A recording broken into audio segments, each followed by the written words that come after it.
The Independent Commission for Infrastructure, or the ICI, has issued an invitation to Congressman Ferdinand Martin G. Romualdez and to appear before the Commission and testify, among others, on the national budget insertions and involvement in DPWH flood control projects from the time he became Speaker of the House.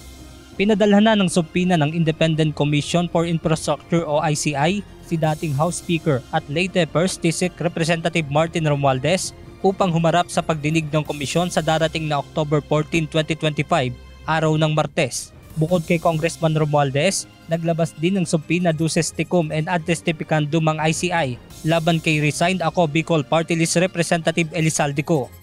The Independent Commission for Infrastructure has also issued a subpoena duces tecum and ad testificandum against former Congressman Elizaldico. The hearing is set on October 14, 2025, Tuesday at 10 a.m.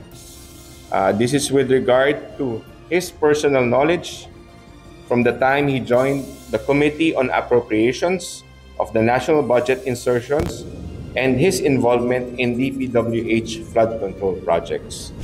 Samantala, sumulat na rin ang ICI sa Department of Justice upang hilingin na isailalim sa Immigration Lookout Bulletin Order o ILBO ang dalawa. Kasama rin sa pinai-isyuhan ng ILBO sina Senators Francis Chis Escudero, Jinggoy Estrada at Joel Villanueva.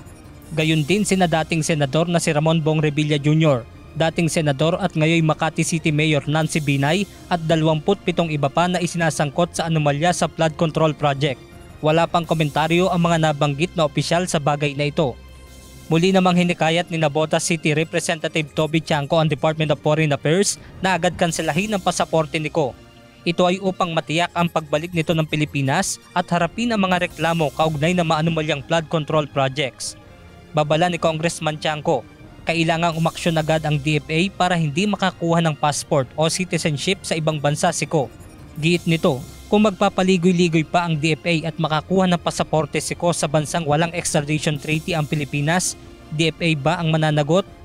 Dagdag pa ni Chanco, ngayong may subpoena na si Ko mula sa Independent Commission for Infrastructure, wala ng dahilan para hindi kanselahin ang passport nito.